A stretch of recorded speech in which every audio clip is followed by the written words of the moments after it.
Hello दोस्तों, Hindi mirror पर मैं सुनीति फिर से आपका स्वागत करती हूँ। कैसे हैं आप सब? उम्मीद है सभी अपने घरों में कुशल मंगल होंगे और अपने अच्छे से पढ़ाई कर रहे होंगे। स्टूडेंट, आपके लिए मैं आज बीए फर्स्ट ईयर का हिंदी का फर्स्ट पेपर लेकर आई हूँ, जिसमें यूनिट 3 और आपका पार्ट 2 है, जो मैंने आपको कल भी कराई थी। एक वीडियो मैंने आपको जो है अपलोड की थी, वो सभी ने देख ली होगी और सभी को भी क्वेश्चंस बहुत पसंद भी आए होंगे और सभी ने उनकी अच्छे से तैयारी भी की होगी और उन्हें अच्छे से देखी भी होगी। उसमें मैंने आपको उपन्यास की संपूर्ण जानकारी के साथ आपके टॉप एमसीक्यू कराए हैं, जो एक्सपेक्टेड एमसीक्यू हैं।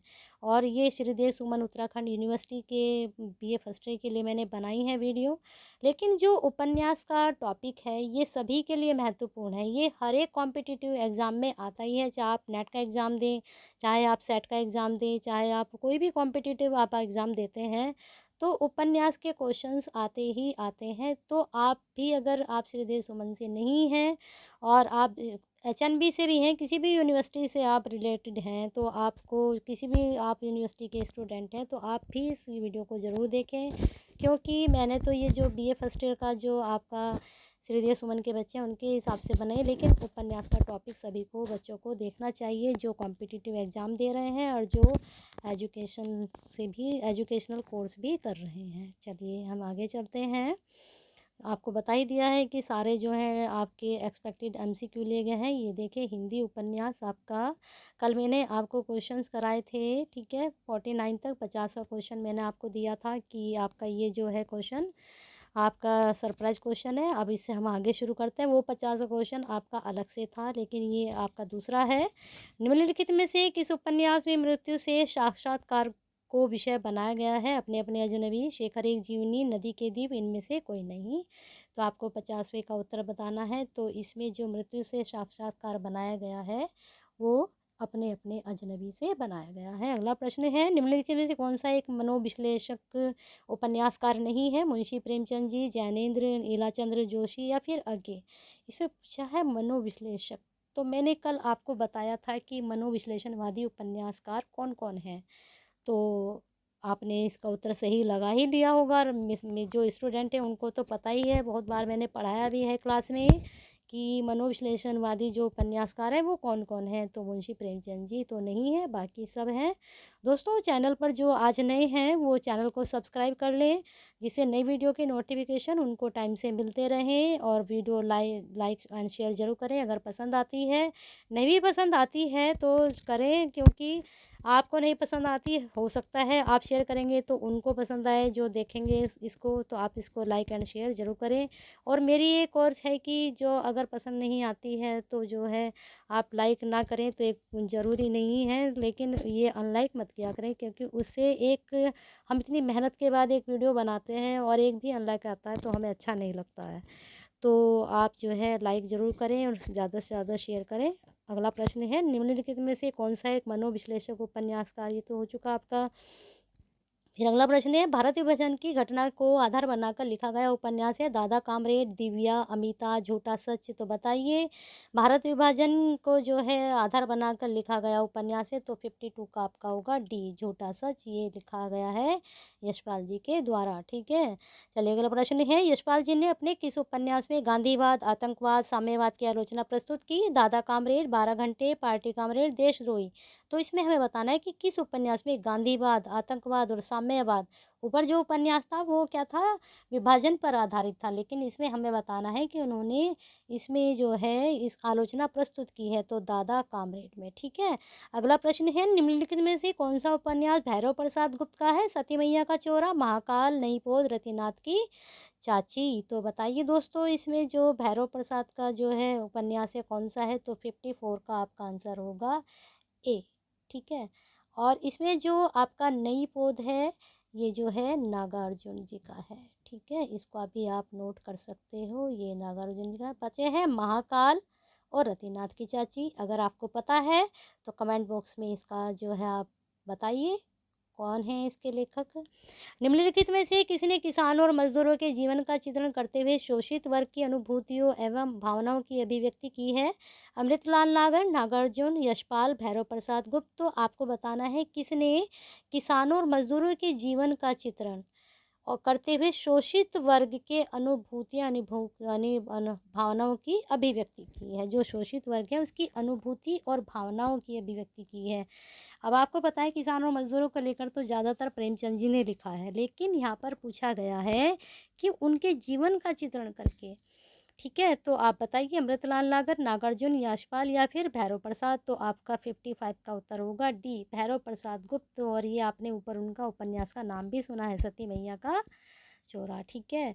और जो है आपको बता दूं कि जो क्वेश्चंस मैं आपसे पूछती हूँ, तो ये इसलिए पूछती हूँ कि आप जो है थोड़ा जोश आया आप में कि हाँ भाई मैडम ने कुछ पूछा है तो हमें आंसर देना चाहिए, और आप देंगे तो और आपके अंदर उत्साह पैदा होगा, ठीक है। निम्नलिखित में से किस उपन्यास में कथानक के द्वारा भारतीय समाज की रीति नीति, आचार विचार, जीवन दृष्टि आदि का चित्रण किया गया है? मृत और विष, बूंद और समुंदर, महाकाल और मानस का हंस। तो इसमें क्या बताना है आपको? क्वेश्चन को बच्चों ध्यान से पढ़ा करो, क्योंकि कहीं ना कहीं क्वेश्चन में भी हमें आंसर का पता चल जाता है। तो उपन्यास में कथानक के द्वारा भारतीय समाज की रीति नीति, आचार विचार, जीवन दृष्टि आदि का चित्रण किया गया है। तो देखिए किसमें किया गया होगा, आप ध्यान से इसको देखिए। तो बूंद और समुंदर में। चलिए अगले प्रश्न पे चलते हैं। अमृतलाल नागर का जीवनोपरक उपन्यास है बूंद और समुंदर, मानस का हंस, महाकाल, खंजर नया। अब देखिए ये महाकाल आ गया है, तो आप इसको देख लेना। मैंने आपको बता भी दिया, थोड़ा सा आपको हिंट दे दिया मैंने महाकाल के बारे में। आप बताएंगे डिस्क्रिप्शन में इसके कौन है लेखक। तो अब 57 का आपका उत्तर होगा बी, मानस का हंस में उन्होंने क्या किया है, जीवन परक उपन्यास है उनका। और यहाँ पर जितने भी उपन्यास आपको दिखाई दे रहे हैं तो कहीं ना कहीं ये अमृतलाल नागर जी से ही जुड़े हैं। लेकिन आप जो बताएंगे तो लगेगा कि हाँ आप पढ़ रहे हैं और आपको वीडियो में इंटरेस्ट भी आ रहा है देखने में। सूरदास के जीवन को कथानक के रूप में बांधकर सूर की जीवनी देने का प्रयास किस उपन्यास में किया गया है? सूरदास जी के जीवन को कथानक मानकर सूर की जीवनी देने का प्रयास किस उपन्यास में किया गया? शतरंज के मोहरे, सुहाग के अनुपर, खंजर नयन, मानस का हंस। तो बताइए दोस्तों किसमें किया गया है? तो 58 का आपका उत्तर होगा खंजर नयन। और देखिए यहाँ पर ये मानस का हंस शो भी हो रहा है, और ये भी आपको पता चल गया होगा किसका लिखा हुआ है। निम्नलिखित में से किसने सामाजिक, कहीं ना कहीं हर क्वेश्चन किसी ना किसी से ये जुड़े रहते हैं, और एग्जाम में भी ऐसा ही होता है बच्चों। आप अगर ध्यान से देखें तो क्वेश्चन कहीं ना कहीं एक दूसरे से रिलेटेड रहते हैं। कहीं कहीं तो ऐसा होता है कि आपका जैसे 15 नंबर का क्वेश्चन है और आपका कहीं से 25 में आपसे क्वेश्चन पूछ लिया, तो वो 15 नंबर पर उसका आंसर होता है, लेकिन आप क्वेश्चन को देखते नहीं हो ध्यान से, तो उस वजह से फिर आपका आंसर भी वो जो है छूट जाता है या फिर गलत हो जाता है। अगला प्रश्न देखिए। निम्नलिखित में से किसने सामाजिक उपन्यास भी लिखे किंतु उनकी ख्याति ऐतिहासिक उपन्यासों को लेकर ज़्यादा हुई? ज्ञानेंद्र कुमार, वृंदावन लाल वर्मा, रांगे राघव या फिर अज्ञे। तो इसे बताना है कि किसने सामाजिक उपन्यास भी लिखे किंतु उनकी ख्याति ऐतिहासिक उपन्यासों को लेकर हुई। लिखे तो दोनों, लेकिन ख्याति किससे मिली? ऐतिहासिक उपन्यास। तो बताइए। तो 59 का आपका उत्तर होगा वृंदावन लाल वर्मा जी को ऐतिहासिक उपन्यासकारों में ख्याति प्राप्त हुई थी। विराट की पद्मिनी, झांसी की रानी, कचनार और मृगनयनी किस विधा की रचनाएं हैं? तो आपकी विधा कौन सी चल रही है? तो उपन्यास, तो उसी विधा की रचनाएं होंगी। अब देखिए कितने उपन्यास आपको पता चल गए, ये उपन्यास ये, लेकिन आपको जो है बताना है किसके लेखक कौन है। और आपको बता दूं यहाँ ये जो चारों नाम ऊपर दिखाई दे रहे हैं इनमें से कहीं ना कहीं छुपा हुआ है नाम, तो आपको देखना है कौन है। माधोजी सिंधिया किस प्रकार का उपन्यास है? सामाजिक, ऐतिहासिक, राजनीतिक या फिर इनमें से कोई नहीं? तो बताइए दोस्तों माधोजी सिंधिया किस प्रकार का उपन्यास है? तो 61 का आपका उत्तर होगा बी, ऐतिहासिक। चलिए अगले प्रश्न पे चलते हैं। निम्नलिखित में से किस उपन्यास में 6ठी-7वीं शताब्दी में पत्तनोमुखी भारत की सभ्यता एवं संस्कृति का चित्रण अत्यंत सूक्ष्म एवं सजीव रूप में हुआ है? तो इसमें बताइए सजीव रूप में हुआ किस उपन्यास से? बाणभट्ट की आत्मकथा, चारूचंद्र, ए बी दोनों या फिर जय योद्धे। तो 62 का आपका उत्तर होगा सी, ए बी दोनों, यानी कि बाणभट्ट की आत्मकथा और चारूचंद्र। अब ध्यान से देखिए प्रश्न को। किस उपन्यास में 6ठी-7वीं शती में पत्तनोमुखी भारत की सभ्यता, यानी कि जो भारत की सभ्यता और संस्कृति थी वो क्या हो रही थी? पत्तनोमुखी हो रही थी, उसका सजीव रूप चित्रण किया है। कि निम्न से किसका संबंध राहुल सातकर्त्यायन से है? फिर क्वेश्चन नंबर आपका 63। निम्नलिखित में से किसका संबंध राहुल साकृत्यायन से है? जय युद्ध, मुर्दों का टीला, नई पौध, ये सभी। बताइए दोस्तों किसका संबंध है? तो जय युद्ध है, मर्दों का टाला या फिर नई पौध। तो आपको 63 का आपका उत्तर होगा ए, जय युद्ध है। अब बाकी बचे दो, राहुल साकर, मर्दों का टीला या नई पौध। तो नई पौध मैंने आपको पता होगा, ऊपर मैंने अभी आपको बताया था कि नई पौध किसका है, तो आपको पता ही है, तो आप बता सकते हैं। और मुर्दों का टीला है रांगे राघव जी का, ठीक है, इसको भी आप नोट कर लेना, ये रांगे राघव जी का है ना। और ये नई पौध मैं आपको ऊपर बता चुकी हूँ एक प्रश्न में कि ये किसका लिखा हुआ है, ठीक है। चलिए अगले प्रश्न पे चलते हैं। 1 मिनट, हम 61 प्रश्न पर आते हैं। माधव जी सिंधिया जो है आपका किसका लिखा हुआ है? यहाँ जो चारों नाम है इनमें से ही कहीं आपको इसका उत्तर भी मिल जाएगा, और ये ऐतिहासिक उपन्यास है। चलिए 62 तक हमारे हो गए थे, 63 पर आते हैं हम। निम्नलिखित में से किसका संबंध राहुल साकृत्यायन, ये भी हो चुका आपका। अब आता है 64 पर। सिंह सेनापति और जय योद्धे उपन्यास किसके संघर्ष से संबंधित है? अब आपको ये उपन्यास तो पता है किसका है, इनका है, ठीक है। और सिंह सेनापति पता चल गया, तो इसके संघर्ष से संबंधित है लिच्छवी गण और योद्धे गण, चोलगण व मुगल राज्य, गुप्त व मुगल, या फिर इनमें से कोई नहीं। तो बताइए 64 का उत्तर क्या होगा? तो 64 का आपका उत्तर होगा ए, लिच्छवी गण और योद्धे गण। चलिए अगले प्रश्न पे चलते हैं। निम्नलिखित में से किनका संबंध रांगे राघव से है? मुर्दों का टीला, अंधेरे के जुगनू, यशोधरा जीत गई, या फिर ये सभी। तो 65 में आपको बताना है। मुर्दों का टीला तो आपको पता ही है, लेकिन ये दोनों भी उन्हीं के हैं, ये सभी उन्हीं के हैं। तो 65 का आपका आंसर होगा डी। चलिए अगले प्रश्न पे चलते हैं। मोहनजोदड़ो की समय की सामाजिक, राजनीतिक एवं सांस्कृतिक परिस्थितियों का चित्रण किया गया है। यशोधरा जीत गई, जब आएगी काली घटा, महायात्रा गाथा, या फिर मुर्दों का टीला। अब क्वेश्चन को आप ध्यान से देखिए कि मोहनजोदड़ो की समय की सामाजिक, राजनीतिक, सांस्कृतिक परिस्थितियों का चित्रण किया गया है। तो यहाँ तो यशोधरा तो थी नहीं, महायात्रा हो सकता है, नहीं भी हो सकता, जब काली घटा, अच्छा ये भी नहीं होगा जब आएगी काली घटा। लेकिन यहाँ आपको कहीं ना कहीं डाउट होगा कि ये वाला आंसर सही हो सकता है, और इसके लेखक का नाम आपको पता ही है, अभी बताया था। चलिए अगला प्रश्न है। निम्नलिखित में से कौन सा उपन्यास बौद्ध युग को आधार बनाकर लिखा गया? अंधेरे के जुगनू, यशोधरा जीत गई, मुर्दों का टीला, या फिर जय योद्धे है। तो इसमें बताना है आपको कि कौन सा उपन्यास बौद्ध युग को आधार बनाकर। तो यशोधरा आपको पता ही है कौन थी, तो आंसर भी आपको पता होना चाहिए कौन सा है, यानी कि यशोधरा जीत गई। चलिए अगला प्रश्न है। निम्नलिखित में से कौन सा एक आंचलिक उपन्यास है? मैला आंचल, पार्टी कामरेड, दिव्या, फिर या मुझे चांद चाहिए। आंचलिक तो पता ही होगा अर्थ आपको क्या है, जब आपने उपन्यास की थ्योरी, उपन्यास के बारे में विस्तार से पढ़ा होगा, तो वहाँ पर ये इसका प्रकार बता रखा है कि आंचलिक उपन्यास किस प्रकार के होते हैं। तो 68 का आपका उत्तर होगा ए, मैला आंचल। चलिए अगला प्रश्न है। निम्नलिखित में से किस उपन्यास से मिथिला के जनजीवन की कथा को आधार बनाया गया है? बलचनामा, या फिर रतिनाथ की चाची, या बाबा बटेश्वर नाथ, या फिर इनमें से कोई नहीं। तो बताना है कि मिथिला के जनजीवन की कथा को आधार बनाया गया है। तो 69 का आपका उत्तर होगा बी, रतिनाथ की चाची। चलिए अगले प्रश्न पे चलते हैं। मिथिला के सोरठ मेले के द्वारा बेमेल विवाह को किस उपन्यास के माध्यम से दिखाया गया है? वरुण के बेटे, बलचनामा, या फिर नई पौध, या फिर ये सभी। तो मिथिला के सोरठ मेला में बेमेल विवाह की उपन्यास के माध्यम से दिखाया गया है। तो 70 का आपका उत्तर होगा सी, नई पौध, और लेखक आपको इसमें मैंने पहले ही बता दिया है। वरुण के बेटे उपन्यास किसके जीवन से संबंधित है? आपका 70 का उत्तर सी सही है। तो इसमें आपको नई पौध में आपको तो बता चुकी हूँ कौन से हैं लेखक, ठीक है। वरुण के बेटे उपन्यास किसके जीवन से संबंधित है? मछुआरों के, कृषकों के, मजदूरों के, राजनीतिज्ञों के। तो वरुण के बेटे जो है ये बहुत ही वेरी इंपॉर्टेंट है आपका, इसको आप देख लेना। तो ये 71 का आपका उत्तर है ए, इसके बारे में पूछा ही जाता है। ये वरुण के बेटे, आप लेखक भी देखना कौन है, ठीक है। निम्नलिखित में से कौन सा आंचलिक उपन्यास नहीं है? सागर लहरें और मनुष्य कब तक पुकारूं, बलचनामा, या फिर मंजिल से दूर। तो आप बताइए 72 का उत्तर क्या होगा? तो 72 का उत्तर है आपका डी, मंजिल से दूर नहीं है बच्चों, बाकी सब क्या है, आंचलिक उपन्यास है। 72 में डी में पूछा है, नहीं है आंचलिक, बाकी सब है। इनको आप नोट डाउन कर लेना कि आंचलिक उपन्यास, देखो यहाँ पर आपको ये मिल गया, ये मिल गया, तो आपको ये 4 तरह के ऊपर आंचलिक उपन्यास मिल गए। ऊपर एक आया था, वो भी आप नोट कर लेना। निम्नलिखित में से प्रयोगवादी परंपरा के उपन्यासकार हैं धर्मवीर भारती, यशपाल, देवकीनंदन खत्री, इनमें से कोई नहीं।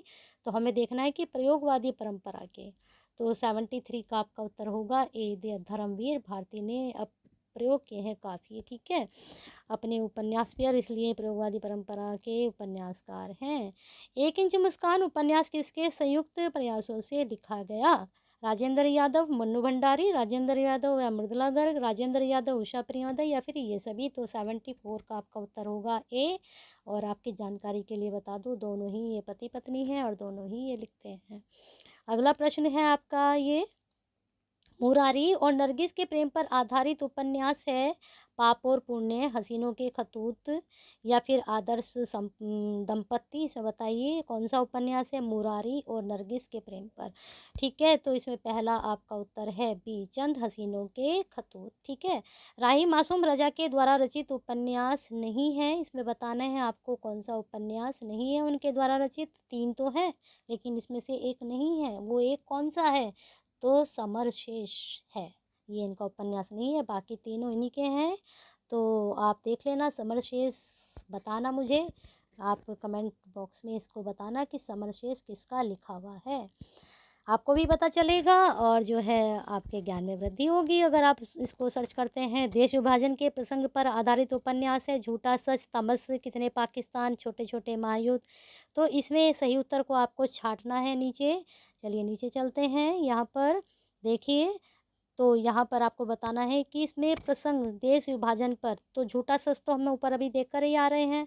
ठीक है, तो इसमें देखिए कौन सा हो सकता है, तो आपका इसका तीसरे में होगा डी, एक मिनट, 1 2 3, यानी कि पहला, दूसरा और तीसरा छोटे छोटे महायुद्ध नहीं है, बाकी सब हैं। अगला है विदेशी पृष्ठभूमि पर आधारित हिंदी उपन्यास है वे दिन, रुकेगी नहीं राधिका, 7 नदियाँ एक समुंदर, उस शहर तक। यहाँ भी आपका ये कूट वाला प्रश्न है, देखिए इसको, तो बताइए इसमें कौन सा हो सकता है विदेशी पृष्ठभूमि पर। तो इसमें चौथे में आपका उत्तर होगा ए, 1 2 3, यानी कि वे दिन, रुकेगी नहीं राधिका। और ये तो देखने से ही पता चल रहा है कि ये जो है विदेशी पृष्ठभूमि पर आधारित है, 7 नदियाँ एक समुंदर। ठीक है, चलिए अगला प्रश्न चलते हैं।